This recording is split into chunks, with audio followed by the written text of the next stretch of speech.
এটা না দেখার বিষয়। আমি আমার জন্য কি গ্রহণ করলাম, এখানে কার জনপ্রিয়তা আছে না নাই, এটা দিয়ে কে ঘাস কাটে? জনপ্রিয়তা দিয়ে হয় কি? কিচ্ছু না, কিছুই না। পৃথিবীর জনপ্রিয় অজনপ্রিয় সব মানুষই ভাত খায়, তো আর জনপ্রিয়তার আলাদা ভ্যালু কি? ঘুম যায়, পেশাব পায়খানা করে, তো আর এনে কি আহামরি কি? এটা কিচ্ছু না, এটা ধোঁকা ছাড়া আর কিচ্ছু ধোঁকা। এই জন্য ভাই আমি আবারও অনুরোধ করছি, তোমরা কষ্ট পাইও না, প্যান্ডেলের ভিতরে দাঁড়াইও না। আমি অনুরোধ করলাম কমপক্ষে প্যান্ডেলের ভিতরে ভাই মাহফিলের যেই যুব সমাজরা আয়োজন করছো ভাই, তোমাদের কাছে অনুরোধ আমার, তোমরা কয়েকজন কমপক্ষে স্বেচ্ছাসেবকের দায়িত্ব পালন করো। যারাই দাঁড়িয়ে আছে তাদেরকে বসতে বলো। এটা ভালো, আজকের জন্য না, সব সময়ের জন্য।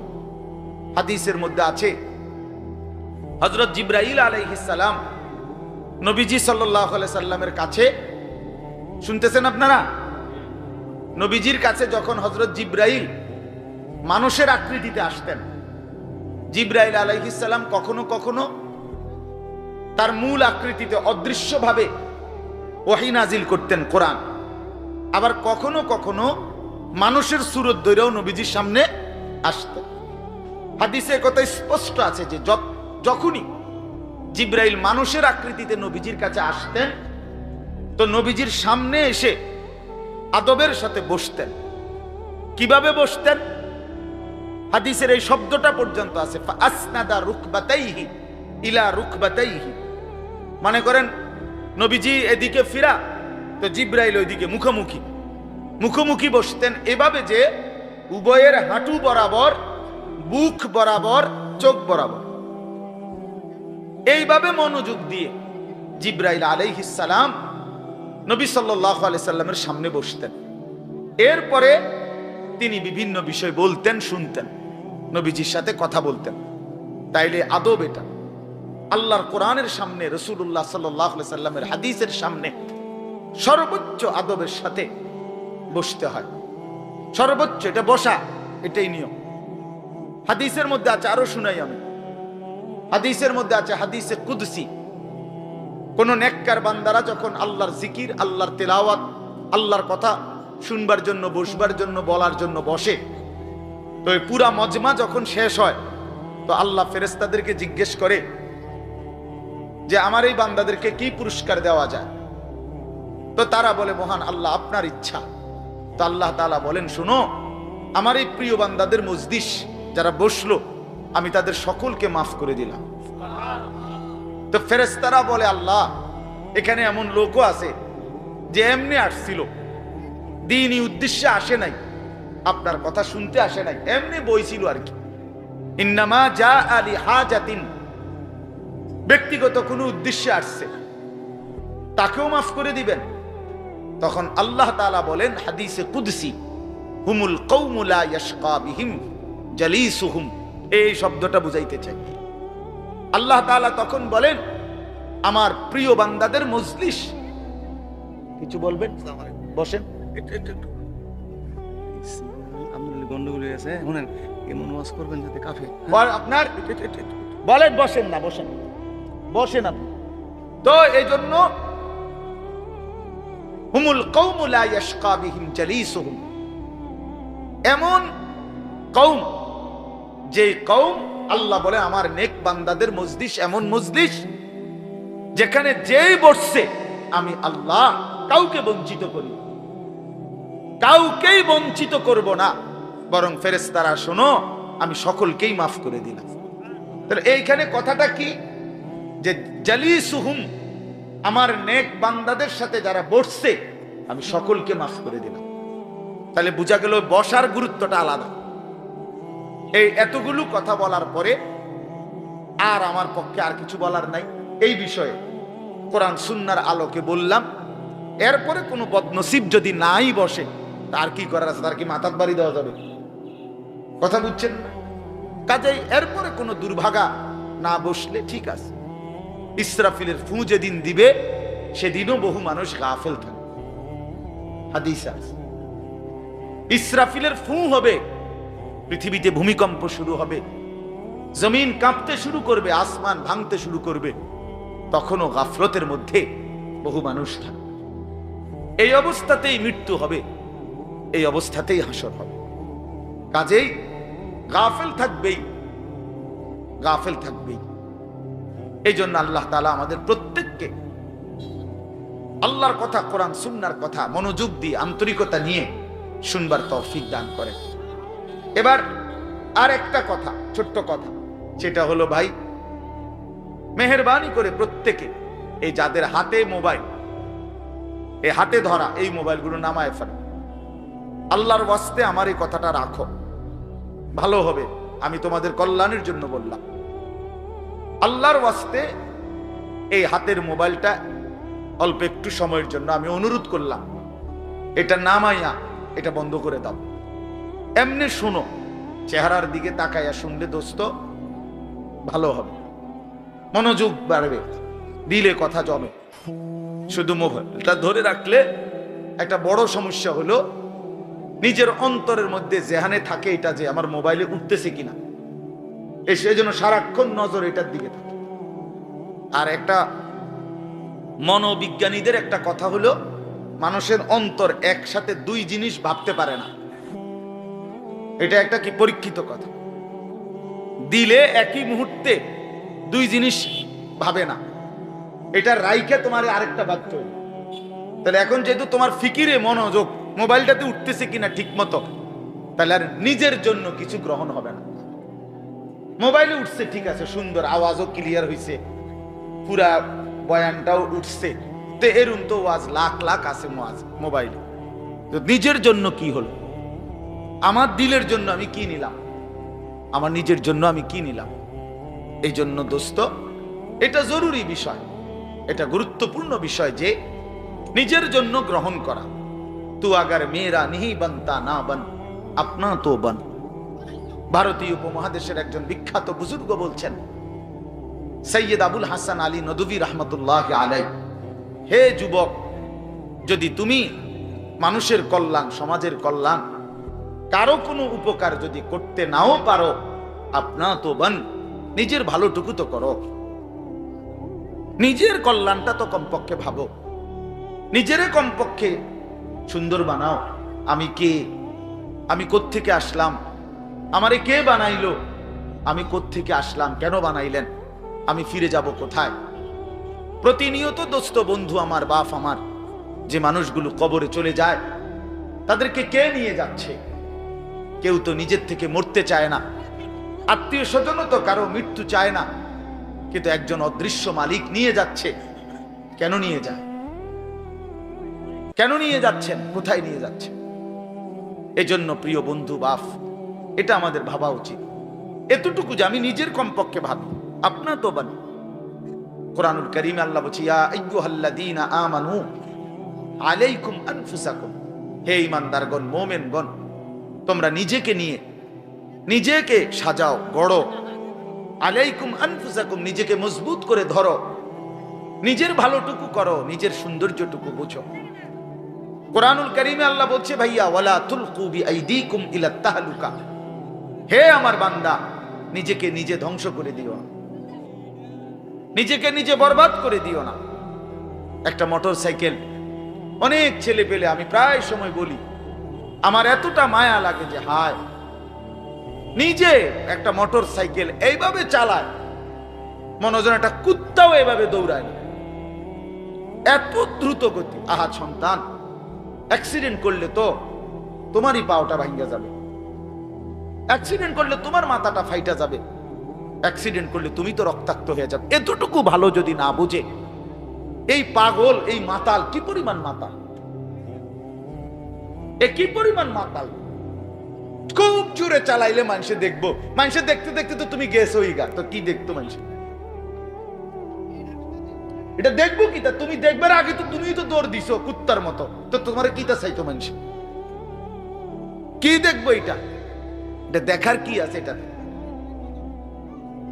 আস্তাগফিরুল্লাহ, আস্তাগফিরুল্লাহ।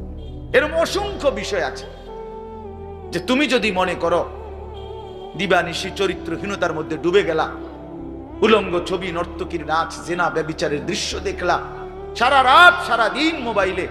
প্রিয় বন্ধু আমার, ভাই আমার, তুমি একবার ইনসাফের সাথে ভাবো যে এর পরিণতিতে তোমার হালাত কি হবে।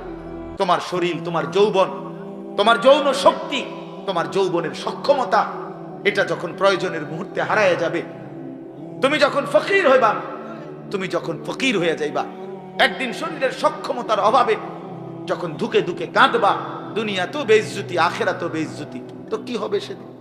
কে তোমার খবর নিবে? কে কার খবর নেই? স্বার্থপর এই দুনিয়ায় কেউ কারো খবর নেয় না দোস্ত। এই স্বার্থপর দুনিয়ায় কেউ খবর নেয় না। তুমি যেদিন মরে যাবা, আমি যেদিন মরে যাব, সেদিনও পৃথিবীতে সূর্য উঠবে, চাঁদ উঠবে, এই গাড়ি চলবে, সিএনজি চলবে, অটো চলবে, দোকানপাট খুলবে, ব্যস্ত মানুষ সব বাজার ব্যবসা ঠিকই চলবে, সব দৌড়াচ্ছে, শুধু আমি নিস্তব্ধ, শুধু আমি থেমে গেলাম। আমার হাত আর নড়ে না, পা আর নড়ে না, আমার আর চোখ খোলে না, আমার আর জিন্দিগির কোন স্পন্দন নাই। এরই নাম দুনিয়া, এরই নাম দুনিয়া। বিকাল বেলা যারা জানাজা পড়ছে, এই স্ত্রী ছেলে কাঁদছে সারাদিন বাপের জন্য, স্বামীর জন্য, এই মানুষগুলোই রাত্র 9টায় আবার পাশের বাড়ির থেকে রান্না করে আনছে, এরাই পেট ভরে ভাত খাইতেছে। এরই নাম দুনিয়া, এর নাম দুনিয়া, এর নাম দুনিয়া। এই মানুষগুলো তো একদিন উপাস থাকলো না, আপন সন্তান, আপন স্ত্রী, তাহলে ধোকার এই দুনিয়া কার জন্য সাজাইলাম? কার জন্য বলেন, বলেন কার জন্য? ইয়ালামুনা যাহিরাম মিনাল হায়াতিদ দুনিয়া ওয়া হুম আনিল আখিরাতি হুম গাফিলুন। আল্লাহ বলে, বান্দা, দুনিয়ার জীবন তো খুব বুঝলা, কিন্তু আখিরাতের ব্যাপারে গাফিল হয়ে রইলা। আমার ছেলেরা, তোমরা বলো ভাই, তোমরা যারা খোদার 365 দিনে একটা বছরে কোনোদিন ফজরের নামাজ কোনোদিন পড়ো নাই, তোমার এই পরিণতি, তোমার এই গন্তব্য শেষ কোথায় তুমি বলো? ইনসাফের সাথে তোমার বিবেককে, প্রিয় বন্ধু, 1 মিনিটের জন্য আমি তোমার বিবেককে বললাম, তুমি বলো, সারাদিন যে উলঙ্গ ছবি দেখলা, সারা রাত যে নর্তকীর ছবি দেখলা, এরপরে তোমার গন্তব্য কোথায়? থামবা কোথায়? তুমি কোথায় গিয়ে থামবা? তোমার পরিণতি কি? তোমার টার্গেট কি? এই নাচ, এই গান, এই ছবি, এই জেনা, এই ব্যভিচার, এই মদ, এই জুয়া, এই ফেন্সিডিল, এই ইয়াবা, আরে নাফরমান, তোরে শেষ পর্যন্ত কোথায় গিয়ে থামাবে? তোরে একটা জানোয়ার ছাড়া, একটা কুকুর বিড়াল ছাড়া, একটা হাইওয়ান ছাড়া আর কিচ্ছু বানাবে না। তোরে একটা নর পশু বানায় দিবে। চরিত্রহীন মানুষ থাকে না, লম্পট কোনোদিন মানুষ হয় না। মদখোর, নেশাখোর, জুয়ারি, ফেন্সিখোর, বাবাখোর, ডাইলখোর, ইয়াবাখোর, ফুট্টাখোর, হারামখোর, ওই মানুষ থাকে না, ওই জানোয়ার হয়ে যায়। জানোয়ার, জানোয়ার হয়ে যায় বেটা, জানোয়ার হয়ে যায়। যে কপাল সেজদা দেয় না, সে কপাল, যে মানুষ মানুষ হয়ে সেজদা দেয় না, আল্লাহর কসম, আল্লাহ তাআলা কোরআনে বলছে, ইবলিস তুই সেজদা দিলি না, আজকের থেকে তুই শয়তান। এজন্য যে কপাল সেজদা দেয় না, সে মানুষ নয়, শয়তান। শয়তান বেটা, তুই বেটা শয়তান, শয়তান, এটা শয়তান। এর আগে কোনদিন ইবলিসকে শয়তান বলতো? কোন দিন থেকে বলছে? যেদিন থেকে সে সেজদা দেয় নাই। কথা বলেন না কেন? ইবলিসের আগে কি শয়তান আছিল? সেজদা যেদিন দিল না, সেদিন থেকে মালিক বলল, আজকের থেকে তুই শয়তান। ইবলিস যেদিন সেজদা দিল না, সেদিন আল্লাহ বলল, ফখরুজ ফা ইন্নাকা রাজিম, বের হ, আজকের থেকে তুই রাজিম, অভিশপ্ত, মালউন, অভিশপ্ত, রাজিম। আল্লাহ বলছে, ওয়া ইন্না আলাইকাল লানাতা ইলা ইয়াউমিদ্দিন। ইবলিস তুমি সেজদা দিলা না, মনে রেখো আজকের থেকে কিয়ামত দিবস পর্যন্ত তোর উপরে আমি আল্লাহর লানত। এজন্য বেনামাজি তোর উপরে আল্লাহর লানত, তোর উপরে আল্লাহর লানত, তোর উপরে খোদার গজব। আল্লাহর লানত যার উপরে, সে সুখ পায় না। ওই মালিকের সাথে গাদ্দারি করে সুখ মেলে না। খবর নিয়ে দেখো, তুমি না জানলে আমি জানি। জিন্দিগির আজ 21 বছরের এই ওয়াজের জীবনে কত শত মানুষ জীবনের কত দুঃখ বেদনা, আমরা তো শুনি শুনি না, আমরা কাছে দোয়া চায় না। কোন হারামখোর, কোন সুদখোর, কোন ঘুষখোর, কোন বেপর্দা নারী, কোন বেহায়া নারী, কোন মদখোর জুয়ারি, কোন নারীর সাথে অবৈধ সম্পর্ক স্থাপনকারী পুরুষ কিংবা নারী, আল্লাহর কসম সুখে নাই, সুখ মিলে না, সুখ মিলে না। নোনা জলে তৃপ্তি হয় না। যে পানি লবণাক্ত ওই পানি তৃষ্ণা মিটায় না। অতএব গুনাহ তৃষ্ণা মিটায় না। গুনাহ কাউকে তৃপ্তি দিতে পারে না। আল্লাহর নাফরমানি কাউকে সুখ দিতে পারে না বন্ধু। আল্লাহ কোরআনে বলছে ওয়াদারু যাহিরাল ইসমি ওয়া বাতিনা, আমার বান্দা প্রকাশ্য গুনাহ ছেড়ে দাও, গোপন গুনাহ ছেড়ে দাও। আল্লাহ বলছে ওয়ালা তাকরাবুল ফাওয়াহিশা মা যাহারা মিনহা ওয়া মা বাতান, আল্লাহ বলছে বান্দা প্রকাশ্যে কিংবা গোপনে কোন অশ্লীলতা, বেহায়াপনা, অসভ্যতার কাছেও যেও না। আল্লাহ বলছে ওয়ালা তাকরাবুজ জিনা, জিনা ব্যভিচারের কাছে, নারীর সাথে অবৈধ কোন রকম সম্পর্কে যেও না বান্দা। ইন্নাহু কানা ফাহিশা, এটা বড় বেশি অশ্লীলতা। ওয়াসাআ সাবিলা, এটা বড় মন্দ পথ। হায় যুবক, ভুল করে না। ওই নারীর ফাঁদে একদিন তোমার সে জাহান্নামে পৌঁছায় দিবে, একদিন তোমার কবরে পৌঁছায় দিবে। সে তোমারে সুখ দিবে না। চরিত্রহীন নারী সুখী হয় না। যার নিজের সুখ নাই তে তোমারে কি সুখ দিবে? সুখ দিবে কিভাবে? সিনেমার নর্তকী সুখ দিবে কিভাবে? সে নিজে তো সুখে নেই, সে তো সুখে নেই। এই জন্য এটা জরুরি। বাবাদেরকেও বলি, 60 বছরেও যারা গুনাহ ছাড়তে পারেন নাই, মনে রাখেন বাপ, এই কবর দেখা যায়, কবর দেখা যায়। চলেন এবার তরজমাটা শুনেন, তাইলেই আমার কথা শেষ। একটু দেখেন কোরআনুল কারীমের 30 নম্বর পারা 102 নম্বর সূরা। সূরাটার নাম আত-তাকাসুর। ছোট্ট একটা সূরা, 8টা আয়াত আমি তেলাওয়াত করছি। এই ছোট্ট সূরাটার তরজমা বলেই আমি আমার কথা শেষ করে ফেলবো ইনশাআল্লাহ। আল্লাহ তাআলা আমাদেরকে তৌফিক দান করেন। এই সূরাটার একটা ছোট্ট প্রেক্ষাপট আছে, কেন নাজিল হলো। এটারে আরবিতে শানে নুজুল বলে। অর্থ হলো শানে নুজুল হলো কেন নাজিল হলো সূরাটা। রাসূলুল্লাহ সাল্লাল্লাহু আলাইহি ওয়াসাল্লামের জামানায় মক্কায় কুরাইশ বংশের লোকেরা, নবীজির বংশের নাম হলো কুরাইশ বংশ নাকি? এই কুরাইশ বংশের মধ্যে আবার ছোট ছোট গোত্র ছিল। এই ছোট গোত্র, মনে করেন আমার দাদা তো প্রথম, ধরে নিলাম আমগো এই বাড়ি মনে করেন, তো আমার দাদা ছিল প্রথম, দাদা বাড়িটা বাঁধছে, কথার কথা। তো এখন আমার দাদার 4 ফুট, মানে আমার বাপ চাচারা 4 জন। তো আগে তো দাদার সাথে বাপ চাচারা 4 জন একসাথেই ছিল। তো দাদা মরে গেল, এখন বাপ চাচাদেরও সংসার বড় হয়ে গেল।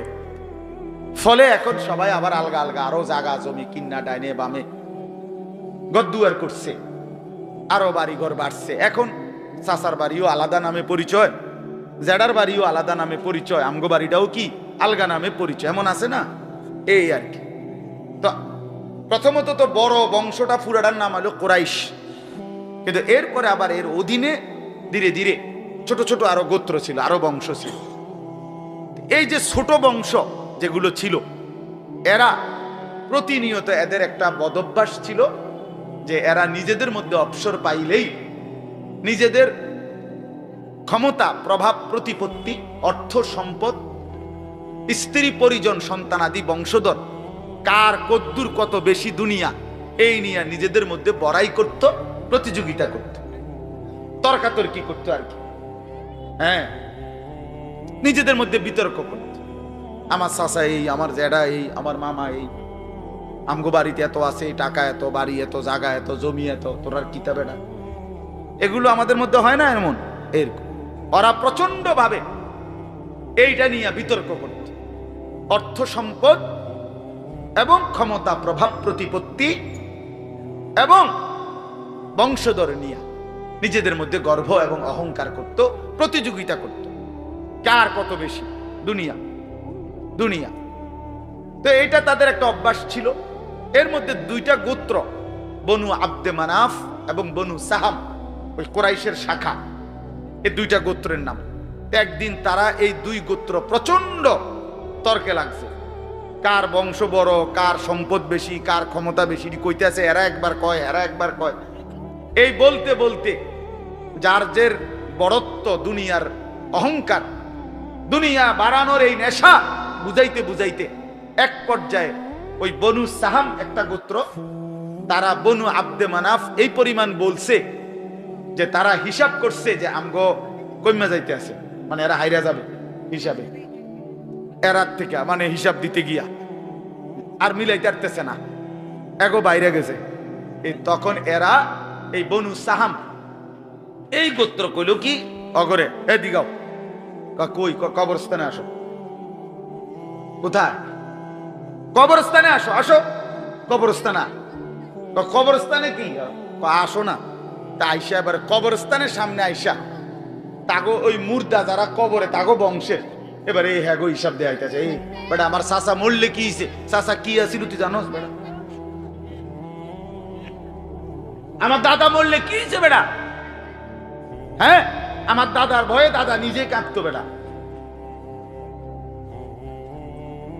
তার মানে এবার অহংকার করতে করতে দুনিয়ার বড়াই বুঝাইতে বুঝাইতে জীবিত দিয়ে আর হিসাব না মিলাইতে পাইরা কই গিয়া পড়ছে? কবরস্থানে গিয়া পড়ছে। এদের এই মন্দ আচরণ আল্লাহ তাআলা নারাজ হয়ে আল্লাহ তাআলা তখন এই আচরণের কারণে কোরআনুল কারীমের এই সূরাটা নাজিল করছেন। 102 নম্বর সূরা আত-তাকাসুর নাজিল করে আল্লাহ বললেন, হায় বান্দা কি করছো, করছোটা কি? এইনি কাজ ছিল, এইনি কথা ছিল তোমাদের। দুনিয়া বাড়ানোর নেশা, দুনিয়ার প্রতিযোগিতা, সম্পদ, বংশধর, এই গর্ব, এই বড়াই, এই হিসাব তোমাদেরকে ডুবাইয়া দিল, আখিরাত তো ভুলাইয়া দিল। এই তখন আল্লাহ তাআলা বলেন, কি বলেন শুনেন, আলহাকুমুত তাকাসুর। আলহাকুম এই শব্দের দুইটা অর্থ, শাগালাকুম ও আনসাকুম। আল্লাহ তাআলা বলেন, হায় আলহাকুম তোমাদেরকে ব্যস্ত করে ফেললো দুনিয়া, আর আনসাকুম আল আখিরা তোমাদেরকে আখিরাত ভুলাইয়া দিল। তোমরা কবর ভুলে গেলা, হাসর ভুলে গেলা, পরকালের হিসাব ভুলে গেলা, আখিরাত ভুলে গেলা, আর দুনিয়ার মধ্যে ডুবে গেলা। কি কারণে ডুবলা? কি কারণে আখিরাত ভুললা? আত-তাকাসুর এই বাড়ানোর প্রতিযোগিতা, অর্থ সম্পদ, ক্ষমতা, বংশধর, টাকা পয়সা, মাল দৌলত, এগুলো বাড়ানোর নেশা তোমাদেরকে আখিরাত ভুলাইয়া দিল আর দুনিয়ার মধ্যে ডুবাইয়া ফেললো, ব্যস্ত করে ফেললো। হাত্তা জুরতুমুল মাকাবির। আল্লাহ বলেন, হায় বান্দা এক পর্যায়ে কবরস্থানেই পৌঁছে গেলা। এর ডাইরেক্ট কথা, শেষ পর্যন্ত কবরস্থানে চলে গেলা। অহংকার করতে করতে, বড়াই করতে করতে, দুনিয়া সাজাইতে সাজাইতে, দুনিয়া মিলাইতে মিলাইতে। এ কথার দুই অর্থ। এবার এক হলো সরাসরি ওদেরকে বলছে কাজটা তোমরা ভালো করলা না, আরেকটা হলো আমাদের সবাইকে বলছে, আমার বান্দারা তোমরা যারা এই পরিমাণ দুনিয়া নিয়ে ব্যস্ত হইলা, দুনিয়া সাজাইতে লাগলা, যে এক পর্যায়ে এই দুনিয়া সাজাইতে সাজাইতেই হাত্তা জুরতুমুল মাকাবির কবরে পৌঁছে গেলা, একদিন মরে গেলা, অথচ আখিরাতের কোনো পুঁজি নাই, কবরের কোনো সামান নাই। কামটা কি করল? কামটা কি করল? কাজটা কি করলা বান্দা? কি করল? হায় বান্দা 60 বছর বয়স, আজও আখিরাতের পুঁজি কই? 30 বছর, আজও আখিরাতের পুঁজি কই? এরই মধ্যে তো একদিন কবরেই পৌঁছে যাবা। কবরেই এই যে দেখেন কবরবাসীদের রুহের মাগফিরাত কামনায় মাহফিল, আমি এই জন্যই আয়াত করছি। পুরা কোরআনুল কারীমের মধ্যে এই একবারই কবর এই শব্দটা আছে এই সূরার মধ্যে একমাত্র। হাত্তা জুরতুমুল মাকাবির, এই কবরস্থান, কবর, এই কথাটা কোরআনের এই সূরাতেই আছে। শুনুন, আল্লাহ তাআলা বলেন, বান্দা দুনিয়ার লোভে ডুবে আখিরাতকে ভুলে তুমি বাড়ানোর নেশা, তোমার প্রতিযোগিতা, আরো চাই, আরো চাই, আরো চাই, আরো চাই, এটা তো একদিন তোমার কবরস্থানেই পৌঁছায় দিল, কবরস্থানে পৌঁছায় দিল। আমার বাপ, আমার বন্ধু, আমার জওয়ান সাথী, সবাই নিয়ে ভাবি, আমিও আপনিও ইনসাফের সাথে। দুনিয়া আমারে কি পরিমাণ ব্যস্ত করে দিল। 60 বছরের বয়স্ক মানুষ, 70 বছরের বয়স্ক মানুষ, হিসাব শুধুই দুনিয়া। হিসাব করতেছে এখনো দুনিয়া। দুনিয়া মিলছে খুশি, দুনিয়া মিলে নাই খুশি নেই। যখন দুনিয়া মোটামুটি ঘুষাইতে পারছে তৃপ্ত, আর দুনিয়া ঘুষাইতে পারে নাই অতৃপ্ত। অসংখ্য মানুষকে শুনবেন দুনিয়া ঘুষায় ফেলছে। 3টা ছেলে বিদেশ পাঠাইছি হুজুর, 4টা মেয়ে বিয়ে দিছি, বাড়িতে একটা বিল্ডিং করছি, 4টা রুম, ভিতরে 2টা বাথরুম, আল্লাহর রহমতে রাস্তার লগে কুদ্দুর জায়গা কিনছি, ব্যাংকেও কিছু টাকা পয়সা জমছে, বাজার সদাই কইরা খাইয়া পইরা আল্লাহর রহমতে আমনগো দোয়ায় 10 জনের দোয়ায় ভালো আছে, খালাস জিন্দেগি মিলে গেছে, জীবনের টার্গেট অর্জন হয়ে গেছে। চাচা তৃপ্ত, 60 বছরের বয়স্ক বাবা তৃপ্ত হয়ে গেছে। তার পৃথিবীতে আসার উদ্দেশ্য অর্জন হয়ে গেছে। পৃথিবীতে আসছিল ফোলাদ বিদেশ পাঠাইছে। পৃথিবীতে আসছিলেন মেয়ে বিয়ে দিতে, মেয়ে বিয়ে দিছে। দুনিয়ায় আসার 60 বছরের একটা টার্গেট ছিল, একটা বিল্ডিং করবে, বিল্ডিংটা হইছে আলহামদুলিল্লাহ। আর কি? তো চাচা কবর, হাসরের ময়দান, ফুলসেরাত, মিজান, আমল নামা, জান্নাত জাহান্নাম, এগুলো কার জন্য? এগুলো কার জন্য? এগুলো কার জন্য? কই সেগুলোর কথাতে বললেন না? ইয়ালামুনা যাহিরাম মিনাল হায়াতিদ দুনিয়া। দুনিয়া তো খুব বুঝলা বান্দা, অহুম আনিল আখিরাতি হুম গাফিলুন। আখিরাতের ব্যাপারে তো গাফিল হয়ে রইলা। যুবক ছেলে, তোমাদের হালাত কি? তোমরা মনে করছো তোমাদের লজ্জাস্থানের যৌনতার একটা শাহওয়াত আছে, চাহিদা আছে। এই চাহিদাটা যদি পূরণ হয়, নারী, ছবি, বন্ধুদের অসৎ আড্ডা, মোবাইলের অশ্লীল ছবি, এই জেনা ব্যভিচারের যে কোনো সুযোগ কিংবা কোনো অসভ্যতা নোংরামির কোনো সুযোগ পাইছো, জীবন উপভোগ করতেছো, খালাস খালাস। কোথায় নামাজ, কোথায় আখেরাত, কোথায় মৃত্যু, কোথায় কবর? আহা বাপ, কিছুই মনে করে, কিছুই মনে করে, কিছুই মনে করে। এরই নাম জিন্দেগি, এরই নাম মুসলমান। এখানেই জীবনের সমাপ্তি, আর কিছু নাই। কবর বলতে কিছু নাই, আখিরাত বলতে কিছু নাই। আল্লাহ তাআলা বলেন, বান্দা আল্লাহকুমুত তাকাসুর, আহা বান্দা, দুনিয়ার নেশা তো তোমাদেরকে ভুলায় দিল আখিরাত। হাত্তা জুরতুমুল মাকাবির, এরই মাঝে তো একদিন কবরেই পৌঁছে গেল। একদিন কবরে পৌঁছে তুমি তো উপলব্ধি করবা, কাল্লা সাউফা তা'লামুন সুম্মা কাল্লা সাউফা তা'লামুন। আল্লাহ তাআলা বলে, বান্দা শোনো, সাবধান, কাজটা ভালো করলা না, দুনিয়ায় ডুবে গেলা, আখিরাত ভুলে গেলা। সাউফা তা'লামুন 2 বার বলছে একটা কথা আল্লাহ। অল্প সময়ে তুমি জানতে পারবা, অল্প সময়ে তুমি জানতে পারবা। তাফসীরের মধ্যে লিখছে 2 বার কেন বলল আল্লাহ? আল্লাহ বলেন, হে নাফরমান বান্দা, তোমারে আমি একবার কবরে আযাব দিয়া বুঝাবো তোমার এই নাফরমানির পরিণতি কি, আরেকবার হাসরে নিয়া জাহান্নামের আযাব দিয়া বুঝাবো তোমার এই নাফরমানির পরিণতি কি। তুমি সেদিন বুঝবা বান্দা, আমার কবর কি, আমার আখিরাত কি। রাসূলুল্লাহ সাল্লাল্লাহু আলাইহি ওয়াসাল্লাম বলেন, নাফরমান যখন কবরের প্রশ্নের জবাব দিতে পারবে না, তো আল্লাহ তাআলার পক্ষ থেকে ফেরেশতাদেরকে বলবে, আফরিশুহু মিনান নার ওয়ালবাসুহু মিনান নার ওয়াফতাহু লাহু বাবান ইলান নার। আমার বান্দার কবরের মধ্যে জাহান্নামের বিছানা বিছিয়ে দাও, জাহান্নামের পোশাক পরিয়ে দাও, জাহান্নাম বরাবর দরজা খুলে দাও। ফেরেশতারা এই 3টা কাজ করে এই ফেরেশতারা সরে যাবে। আল্লাহর নবী সাল্লাল্লাহু আলাইহি সাল্লাম বলেন, কবর তখন তাকে একটা চাপ দিবে। এই চাপে এই ব্যক্তি ডান পাশের মাটি বাম দিকে, বাম দিকের মাটি ডান দিকে, এইভাবে আইসা চাপ মারবে। আল্লাহ রাসূল বলে, ডান পাশের হাড্ডি, পাঁজরের এই সাটনার হাড্ডি ভাঙ্গা বাম দিকে ঢুকে যাবে, বাম দিকের গুলো ডান দিকে। উদাহরণ দিয়ে বুঝাইছে নবী, হাত্তা তাখতালিফা আদলাহু, এভাবে 2 আঙ্গুল যেমন একটা আরেকটার মধ্যে ঢুকে যায়, হাড্ডি পাঁজরের গুলো এইভাবে একটা আরেকটার সাথে ঢুকে যায়। আল্লাহর নবী সাল্লাল্লাহু আলাইহি সাল্লাম বলেন, ওয়া ইউকাইয়াদু লাহু মালাকুন আবকামু ওয়া আসাম্মু ওয়া আ'মা। তার কবরে এরপরে নাফরমানের কবরে একজন ফেরেশতা পাঠানো হবে। এই ফেরেশতা তিনটা গুণ, এই ফেরেশতা বোবা, এই ফেরেশতা বধির, এই ফেরেশতা অন্ধ। সে কথাও বলতে জানে না, কানেও শোনে না, চোখেও দেখে না। আল্লাহ রাসূল বলেন ফায়ুদরাবু লাহু বিমিতরাকাতিম মিন হাদিদ। এই ফেরেশতা তখন তাকে লোহার গুর্জ, লোহার হাতুড়ি দিয়ে নাফরমানের বারবাতান বাইনা উযুনাইহি, দুই কান বরাবর মাঝখানে আঘাত করবে। এক একটা আঘাতে ফায়াসিহু সাইহাতান, নাফরমান এভাবে চিৎকার করবে ইয়াসমাউহা মান ইয়ালিহি ইল্লা সাকালাইন, মানুষ এবং জিন ব্যতীত আল্লাহর কসম গোটা সৃষ্টি এই নাফরমানের আওয়াজ শুনতে পাবে, চিৎকার শুনতে।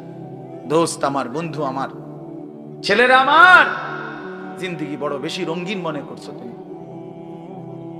18,000 টাকার একটা মোবাইলের কাছে হেরে গেলাম মুসলমানের ছেলে। মাত্র 20,000 টাকা দামের একটা মোবাইলের কাছে এত সুন্দর জীবন শেষ করে দিল। ভুল করে না, অল্প টাকায় বেচা গেল, অল্প কয়টা টাকায় হারিয়ে গেল। বেঈমান তোমারে হারায় দিল। ইহুদি, খ্রিস্টান, নাস্তিক, মুরতাদ একটা নারীর উলঙ্গ ছবি অথবা অর্ধ উলঙ্গ ছবি দিয়া, যারে তুমি ধরতেও পারো না, ছুঁইতেও পারো না, শুধু ছবি দেখাইয়ে তোমারে শেষ করে দিল।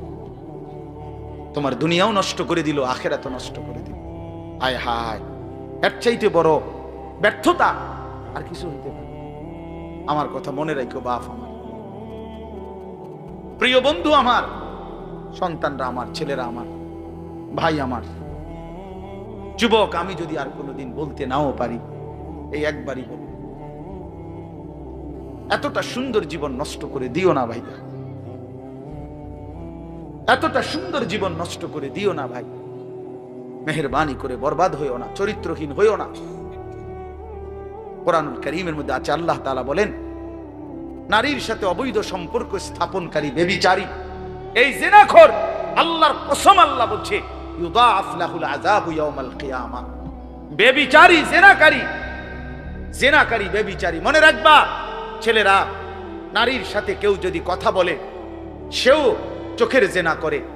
নারীকে যদি কেউ হাত দিয়ে ধরে স্পর্শ করে, সে হাতের জেনা। কথা বললে জবানের জেনা, কানে শুনলে তার কথা ভিন নারীর আওয়াজ অথবা তার ভালোবাসার বিশ্রী কথাবার্তা, অবৈধ কথা, তো এটা কানের জেনা। তার সাথে পায়ে হেঁটে এগিয়ে গেলে পায়ের জেনা। অন্তর দিয়ে কল্পনা করলে নারীকে নিয়ে, অন্তরের জেনা। আর লজ্জাস্থান দিয়ে জেনা করলে সেটাও জেনা। আল্লাহর কসম, নবী বলছে সবটাই জেনা। চোখেরটাও জেনা, হাতেরটাও জেনা, পায়েরটাও জেনা, দিলেরটাও জিনা, মুখেরটাও জিনা, শব্দটাও, আবার লজ্জাস্থানেরটাও জিনা। অতএব যে কোনো স্বামী স্ত্রীর সম্পর্ক ব্যতীত ভিন নারী, ছবি হোক বাস্তবে হোক, নারীর সাথে যার সম্পর্ক, আল্লাহর কসম, রব্বে কাবার কসম, সে ব্যভিচারী, লম্পট, দুশ্চরিত্র, জেনাকার। আর আল্লাহ বলছে আমি তোরে ডবল ডবল ইউদাআফ, ইউদাআফ অর্থ ডবল রিডবল শাস্তি দেব কিয়ামতের দিন। ওয়া ইয়াখলুদ ফীহি মুহানা, এবং আল্লাহ বলে তারে বেইজ্জতি কইরা, লাঞ্ছিত কইরা চিরস্থায়ী জাহান্নামে ফেলে দেব। দোস্ত আমার, মনে রাখো বাপ, আমি খোলামেলা বললাম, আমি পরিষ্কার বললাম। হাজারো ছেলে তোমাদের চেহারা দেখে বোঝা যায় ভাইয়া, এখানেও তোমরা অনেক ছেলে চেহারা দেখলে বোঝা যায় আজকের সারা দিনে এক ওয়াক্ত নামাজ পড়ো নাই। কেমনে এত বড় পাষাণ হইলা? আল্লাহকে এইভাবে কেমনে ভুলে গেলা? কেমনে ভুলে গেলা? কেমনে ভুলে গেলা? কোরআন শরীফের আমি দুইটা কথা বলি। একটা কোরআন শরীফের আয়াত আছে, আমার বাপ আপনাদেরকেও শুনাই, আপনারা আপনাদের ছেলেদেরকে বইলেন। প্রয়োজনে ছেলেটাকে হাতে ধরে একটা বার চোখের পানি ফেলেন, মেয়েটারে হাতে ধরে চোখের পানি ফেলেন। আল্লাহ কোরআনে বলছে ফাবি আইয়ি হাদিসিম বাদাহু ইউমিনুন। 29 নম্বর পারায় সূরা মুরসালাতের মধ্যে এই আয়াতটা আছে।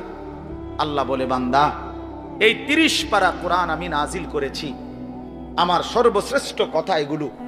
23 বছরে আমি আমার রাসূলের কাছে এগুলো নাজিল করেছি তোমাদের জন্য। এক একটা কথা বান্দা কোরআনুল কারীমের মধ্যে আমি বারবার বলছি, আকিমুস সালাহ, আকিমুস সালাহ, আকিমুস সালাহ 80 বারের চাইতে বেশি বলছি। ইয়া আইয়ুহাল্লাযীনা আমানু, হে ঈমানদারগণ, হে ঈমানদারগণ। 89 বার, 8 9 89 বার আল্লাহ এই শব্দ দিয়ে আমাদেরকে ডেকেছেন, হে ঈমানদারগণ, হে ঈমানদারগণ, হে ঈমানদারগণ। 89 বার ডাকছে। 80 বারের চাইতে বেশি নামাজের কথা আল্লাহ বলছে, ইত্তাকুল্লাহ, ইত্তাকুল্লাহ, ইত্তাকুল্লাহ, ইত্তাকুল্লাহ। আল্লাহকে ভয় করো, আল্লাহকে ভয় করো, আল্লাহকে ভয় করো। ওয়াইলুন ইয়াউমাইদিল লিল মুকাদ্দিবিন, সূরা মুরসালাতের একটা সূরাতে 10 বার, এক সূরার 50টা আয়াতের মধ্যে 10 আয়াতে এক কথা আল্লাহ 10 বার বলছে যে বান্দা তোমরা যারা নাফরমান মিথ্যাবাদী, সেদিন আখিরাতে তোমাদের জন্য জাহান্নাম, জাহান্নাম, জাহান্নাম, জাহান্নাম, জাহান্নাম 10 বার বলছে। তো আল্লাহ বলতে চাচ্ছে বান্দা এতবার বললাম, এতভাবে বললাম, এত বড় শ্রেষ্ঠ কোরআন নাজিল করলাম, তুমি বান্দা এবার আমারে বলো যে বান্দা আমি আর কতবার বললে, আর কেমনে বললে, আর কোন কিতাব নাজিল করিলে, এক একটা কথা আর কতবার বললে তুমি আমারে মানতা, তুমি বলো। বলো মুসলমানের সন্তান, আর কতবার বললে তুমি নামাজ পড়তা? এই কথা যখন তোমার সামনে হাসরের ময়দানে ভাবে আল্লাহ জিজ্ঞেস করবে যে আর কতবার বললে বান্দা তুমি আমারে সেজদা করতা, কি জবাব দিবা বাপ? আর কতবার বললে তুমি সুদ ছাড়তা? 30 বছর মুসলমান সুদ খায়, 30 বছর টানা মুসলমান মিথ্যা বলে, 30 বছর মুসলমান প্রতিদিন ওজনে কম দেয়, এটা মুসলমান? 30 বছর ধরে মুসলমানের ঘরে প্রতিদিন রঙিন টেলিভিশনে নাচ গান নর্তকীর ছবি চলে, প্রতিদিন টেলিভিশন চলবে, এটা জিন্দেগি? এটাই জীবন? 60 বছর বয়স আপনি এখনো বিড়ি সিগারেট খাবেন, এটাই কথা ছিল? 60 বছর বয়স এখনো আপনি চা দোকানে টেলিভিশন দেখবেন, এই কি কথা ছিল চাচা? আহা, কবরে যাবেন কোন দিন? তাইলে মরণের কথা মনে পড়বে কোন দিন? যুবক ভাই বলো, 365 দিনে একটা বছর কোনদিন ফজরের নামাজ পড়লা না, এ কেমন জিন্দেগি তোমার? তুমি আল্লাহরে এতটা ভোলা কেন ভুলে গেলা? এভাবে ছেড়ে দিলা কেন ভাই আমার? এই হলো একটা প্রশ্ন। আরেকটা প্রশ্ন হলো লাকাদ মান্নাল্লাহু আলাল মুমিনিনা ইজ বাআসা ফীহিম রাসূলাম মিন আনফুসিহিম। আমার এটুকু কথা মনোযোগ দিয়ে শুনেন সবাই। নবী সাল্লাল্লাহু আলাইহি সাল্লামের ব্যাপারে আল্লাহ বলছে, বান্দা, হে আমার ঈমানদার বান্দা, এই পৃথিবীর সমস্ত নিয়ামত আমি দিয়েছি সবার জন্য। আসমান জমিন চন্দ্র সূর্য আলো বাতাস রোদ বৃষ্টি হাসি কান্না আনন্দ বেদনা স্ত্রী সন্তান গাছ ফল ফুল ক্ষেত ফসল টাকা পয়সা জায়গা জমি, এগুলো তো আমি সবাইকে দিছি। কিন্তু তোমরা ঈমানদারগণ শুনো, আমি মহান আল্লাহ রাব্বুল আলামিন তোমাদের জন্য একজন আলাদা আমার সর্বশ্রেষ্ঠ রাসূল, কলিজার টুকরা, আমার সবচেয়ে প্রিয় মাহবুব, আমার বন্ধু, আমার আখিরি রাসূল নবী মুহাম্মদুর রাসূলুল্লাহ সাল্লাল্লাহু আলাইহি সাল্লাম, তাকে আমি তোমাদের জন্য দিয়েছি। এটা আমার সর্বশ্রেষ্ঠ নিয়ামত। বলেন আলহামদুলিল্লাহ, বলেন আলহামদুলিল্লাহ। তো আল্লাহর নবী সাল্লাল্লাহু আলাইহি সাল্লাম, আপনাদের কাছে এই কথাটা বলি, যুবক ভাই তোমাদের কাছেও বলি, হাসরের ময়দানে মনে রাখো ভাইয়া, নবী সাল্লাল্লাহু আলাইহি সাল্লাম উম্মতের আমলনামা দেখবে, উম্মতের আমলনামা দেখবে নবী। আর দেখা নবী সাল্লাল্লাহু আলাইহি ওয়াসাল্লাম উম্মতের এই আমলনামা হাতে নিয়ে যখন দেখবে পৃষ্ঠার পর পৃষ্ঠা, ফজরের নামাজ নাই, 30 বছর মিথ্যা বলে, 30 বছর সুদের লেনদেন, 40 বছর হারামের ব্যবসা করছে, কোনদিন 5 ওয়াক্ত নামাজ পড়ে নাই, স্ত্রী পর্দা করে নাই, ছেলেটা নামাজ পড়ে নাই, ঘরের মধ্যে অনবরত টেলিভিশন চলছে। প্রিয় ভাই আমার, বাপ আমার, আল্লাহ নবী সাল্লাল্লাহু আলাইহি সাল্লাম সেদিন চোখের পানি ফেলবে আর বলবে, উম্মত এটা কি আমলনামা নিয়ে আসছো? উম্মত তুমি আমার এত বড় বেইজ্জতি কেমনে করলা? আমি 23টা বছর তোমাদের জন্য কেঁদেছিলাম, সারা রাত এশার নামাজের পরে নবী দাঁড়াইছে কানতে কানতে, ফজরের আজান পর্যন্ত নবী উম্মতের জন্য দোয়া করছে আর চোখের পানি ফেলছে। তায়েফের পাথরের আঘাতে পিঠটা ছিদ্র করে ফেলছি, ক্ষুধার কষ্টে পেটে পাথর বেঁধেছিলাম। উহুদের দান শহীদ করা রক্ত নিয়ে উহুদের ময়দানে পড়েছিলাম বেহুশ হয়ে। ঘরের চুলায় 3 মাস আগুন জ্বলে নাই। এত কষ্ট, এত চোখের পানি, এত ক্ষুধার কষ্ট, এত রক্ত, বিনিময়ে উম্মত এটা কি নিয়ে আসলাম? নামাজ কই, সেজদা কই, রুকু কই, ফজর জোহর আসর মাগরিব এশা কই, হারাম থেকে বাঁচা কই, হালাল উপার্জন কই, জিকির কই, তেলাওয়াত কই, আমার সুন্নত কই? কেমনে এমনে ভুলে গেলা উম্মত? আমার এত বড় বেইজ্জতি কেমনে করলা? আমার এত বড় অপমান কেমনে করলা? কি জবাব দিবেন বলো ভাই? আমার কথা শেষ ভাই। কি জবাব হইতে পারে তখন? আল্লাহ তাআলা বলবেন, আল্লাহ তাআলা বলবেন, বান্দা আমি আর কেমনে বললে তুমি মানতা? নবী বলবেন, উম্মত আমি আর কত চোখের পানি ফেললে তুমি আমার কথা মনে করতে? আর কত রক্ত ঝরাইতাম আমি? 23টা বছর আমি শুধুই কাঁদছি, শুধুই কাঁদছি, সারা রাত কেঁদেছি। ভাই আমার, দোস্ত আমার, বন্ধু আমার, নওজোয়ান ছেলেরা আমার, নষ্ট হইও না, নষ্ট হইও না। প্রিয় বন্ধু, আজীবন ফিলিস্তিনি রক্ত ঝরবে আর আরাকানে রক্ত ঝরবে, আর তুমি আর আমি নিরাপদ থাকবো, এটা ছিল, এটা যারা ভাবছিলা, আজ ইসকনের গুন্ডারা, ইসকনের সন্ত্রাসীরা এটা প্রমাণ করে দেখাইছে। ইসকনের গুন্ডারা, ওই হিন্দু সন্ত্রাসীরা, এরা প্রমাণ করে দিছে তোমাদের আমাদের সবাইকে যে মুসলমানের বাচ্চা সুযোগ পাইলে তোদের কাউকে ছাড়বো না। এজন্য আমার মুসলমান ভাইয়ের শহীদ সাইফুল ইসলাম আলিফ, অ্যাডভোকেট সাইফুল ইসলাম আলিফের তাজা রক্তে চট্টগ্রামের জমিনে এই ইসকনের গুন্ডারা, সন্ত্রাসীরা দিনে দুপুরে প্রকাশ্য দিবালোকে এই 92% মুসলমানের বাংলাদেশে, যে দেশে কালেমার উচ্চে ফজরের আজানে যে দেশে ভোর হয়, যে দেশের কোটি কোটি জনগণ মুসলমান, সে দেশে প্রকাশ্যে দিবালোকে ইসকনের গুন্ডারা, সন্ত্রাসীরা, এরা আমাদের মুসলমান একজন অ্যাডভোকেটকে জবাই করে ফেলছে। শুনেছো বন্ধু? এটা কি ভাবছো? জিন্দেগি শুধু মোবাইল টিপতে টিপতে শেষ হইব? তুমি কোনোদিন মুসিবতে পড়বা না? না, হ্যাঁ, এইভাবেই মনে করছো জিন্দেগি, এই রং তামাশার জীবনটাই শেষ। বাপ কিছু বলে না, মা কিছু বলে না, স্ত্রী, স্বামী, সন্তান সব আলাদা আলাদা, সবাই সবার মন মতো চলতেছো। ভাইয়া, এরই নাম জীবন? বেঈমান বুঝাইয়া দিছে, এই জমিনে রক্ত ঝরাইয়া বুঝাইছে। অনেক মানুষ তো বলে সবসময়, আমরা হুজুররা কেন চিল্লাই, আমরা কে এত কিছু চিল্লাই? আরে বন্ধু, আমরা তো এই কথাই বুঝাইতে চাই যে কাফের বেঈমান সুযোগ পাইলে হুজুর, পাবলিক, জনগণ কাউরে ছাড়বে না। নাই তো অ্যাডভোকেট সাইফুল ইসলাম তো হুজুর না, কথা বলেন না কেন? তো অরে জবাই করলো কেন? অরে জবাই করলো কেন? এই বাংলাদেশে কত মুসলিম নেতা আমাদের জাতির কত বড় বড় রাহবারদেরকে, ওলামায়ে কেরামকে আপনার জেলখানায় পুরাইছে, বছরের পর বছর করে ফেলে রাখছে। কই বাংলাদেশের মুসলমান তো কোনোদিনের বিনিময়ে কারো রক্ত ঝরায় নাই। তাহলে ওই বেঈমানরা, তাদের একজন কাফের, ওই চরিত্রহীন, তার নামে অসংখ্য নারী নির্যাতন, শিশু নির্যাতনের অসংখ্য অভিযোগ তার নামে, তারে বহু জায়গা থেকে বহিষ্কৃত করছে। এই চিন্ময় কৃষ্ণ দাস নামে একজন কাফের মুশরিক বেঈমান চরিত্রহীনের জন্য তারা মুসলমানের বাংলাদেশে জলজ্জন্ত একজন মানুষকে জবাই করে ফেলছে।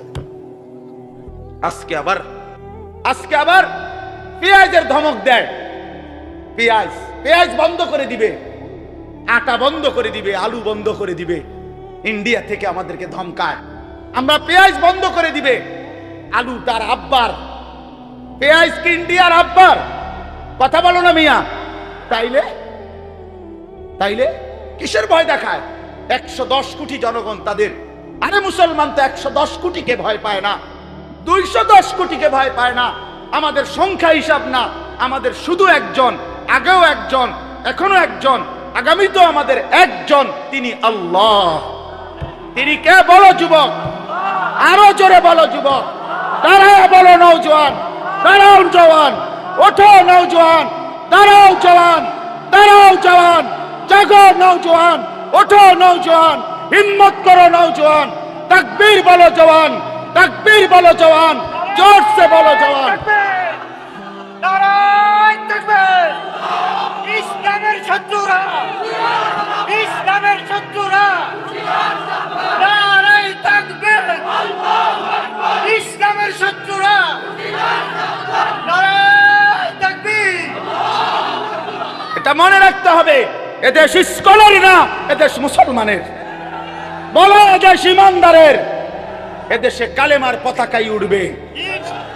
এদেশে হিন্দু থাকুক মানা নাই, কিন্তু ইস্কনের গুন্ডারা থাকতে পারবে না, ইস্কনের সন্ত্রাসীরা থাকতে পারবে না। তোমরা যুবক জাগবা তো ইনশাআল্লাহ, তোমরা হুঙ্কার ছাড়বা তো ইনশাআল্লাহ।